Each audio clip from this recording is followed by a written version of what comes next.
ദേശീയ തലത്തിലായാലും അബിൻ വർക്കി അടക്കമുള്ള മുഴുവൻ നേതാക്കന്മാരുടെയും പ്രാഥമികമായിട്ടുള്ള പ്രവർത്തന മേഖല കേരളം തന്നെ ആയിരിക്കും. അപ്പോൾ കേരളത്തിൽ അദ്ദേഹത്തിന് നിറഞ്ഞു നിന്ന് പ്രവർത്തിക്കാനുള്ള അവസരം ഉണ്ടാകും. തെരഞ്ഞെടുപ്പുകളൊക്കെയാണ് വരാനിരിക്കുന്നത്. അപ്പോൾ അതിലൊക്കെ തന്നെ അവരുടെയൊക്കെ നല്ല രീതിയിലുള്ള നേതൃത്വവും പങ്കാളിത്തവും അവർക്കുള്ള അവസരങ്ങളും ഒക്കെ ഉണ്ടാവും തന്നെയാണ് ഞാൻ പ്രതീക്ഷിക്കുന്നത്. യൂത്ത് കോൺഗ്രസിൻ്റെ പുതിയ സംസ്ഥാന president Shri O J Janeesh ആ സ്ഥാനത്തിന് ഏറ്റവും അർഹനായിട്ടുള്ള ഒരു ചെറുപ്പക്കാരനാണ്. കാരണം എനിക്ക് അദ്ദേഹത്തെ ഒരു KSU പ്രവർത്തകനായിരിക്കുന്ന സമയത്തോട്ട് ഞാൻ തൃശ്ശൂർ കേന്ദ്രീകരിച്ച് പ്രവർത്തിക്കുന്ന വേളയിൽ ഒരു വിദ്യാർത്ഥി ആയിരിക്കുന്ന സമയം തൊട്ട് തന്നെ അറിയാവുന്ന ആളാണ്. നിരവധിയായിട്ടുള്ള സമര പോരാട്ടങ്ങളിലൂടെ വളർന്നു വന്ന ആളാണ്. KSUവിൻ്റെ നേതാവായും പിന്നീട് യൂത്ത് കോൺഗ്രസിൻ്റെ തൃശ്ശൂർ ജില്ലാ പ്രസിഡൻ്റായിട്ടും വളരെ മികച്ച പ്രവർത്തനം കാഴ്ചവെച്ചിട്ടുള്ള ഒരാളാണ്. തൃശ്ശൂരിൽ വെച്ചിട്ടായിരുന്നു യൂത്ത് കോൺഗ്രസിൻ്റെ കഴിഞ്ഞ സംസ്ഥാന സമ്മേളനം നടന്നത്.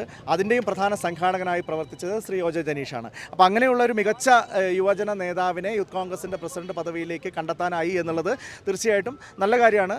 ജനീഷിൻ്റെ നേതൃത്വത്തിൽ മറ്റ് നേതാക്കന്മാരുടെയൊക്കെ ഒരു കൂട്ടായ നേതൃത്വത്തിൽ യൂത്ത് കോൺഗ്രസ് കൂടുതൽ ശക്തിപ്പെടുമെന്നുള്ള കാര്യത്തിൽ യാതൊരു സംശയമില്ല. മറ്റൊരു പ്രധാനപ്പെട്ട കാര്യം അബിൻ വർക്കിയാണ്. അബിൻ വർക്കി ദേശീയ സെക്രട്ടറിയായി ചുമതല നൽകിയെങ്കിലും അത് ഏറ്റെടുക്കില്ല എന്നുള്ള കാര്യം അദ്ദേഹം പറയുന്നു. ഞാൻ അദ്ദേഹത്തിൻ്റെ പ്രതികരണം കേട്ടിട്ടില്ല, നിങ്ങളുടെ വാർത്തകൾ മാത്രമേ കണ്ടിട്ടുള്ളൂ.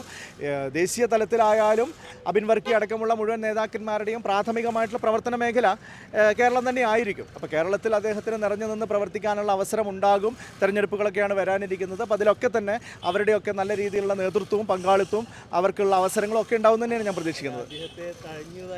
അല്ല, ഞാൻ പറഞ്ഞല്ലോ, അതാ പറഞ്ഞ സംഘടന എന്ന് പറയുമ്പോൾ ഓരോരുത്തരെ ഓരോ ചുമതലയിലേക്ക് നിയോഗിക്കുകയാണ്. ആ നിയോഗിക്കപ്പെടുന്ന ചുമതല ഏതാണെങ്കിലും അത് ഉത്തരവാദിത്തത്തോടു കൂടി ഏറ്റെടുത്ത് മുന്നോട്ട് കൊണ്ടുപോകുക എന്നുള്ളതാണ് സംഘടനാ പ്രവർത്തകരൊക്കെ ചെയ്യുന്നത്. അബിൻ വർക്കി അത് തന്നെയാണ് ചെയ്യുക. അപ്പോൾ അതുകൊണ്ട് തന്നെ അദ്ദേഹം കേരളം കേന്ദ്രീകരിച്ച് തന്നെ കൂടുതൽ പ്രവർത്തിക്കും. അതോടൊപ്പം ദേശീയ തലത്തിലെ ഉത്തരവാദിത്തങ്ങളും സംഘടന അദ്ദേഹത്തിന് ചില പ്രതീക്ഷകൾ വെച്ച് പുലർത്തുന്നുണ്ട്. അതും അദ്ദേഹത്തിന് മീറ്റ് ചെയ്യാൻ സാധിക്കും. അതിലൊന്നും കുഴപ്പമില്ല. അതൊക്കെ നിങ്ങൾ ഉദ്ദേശിക്കുന്ന തരത്തിൽ മറ്റു തരത്തിലുള്ള പ്രശ്നങ്ങളൊന്നുമില്ല.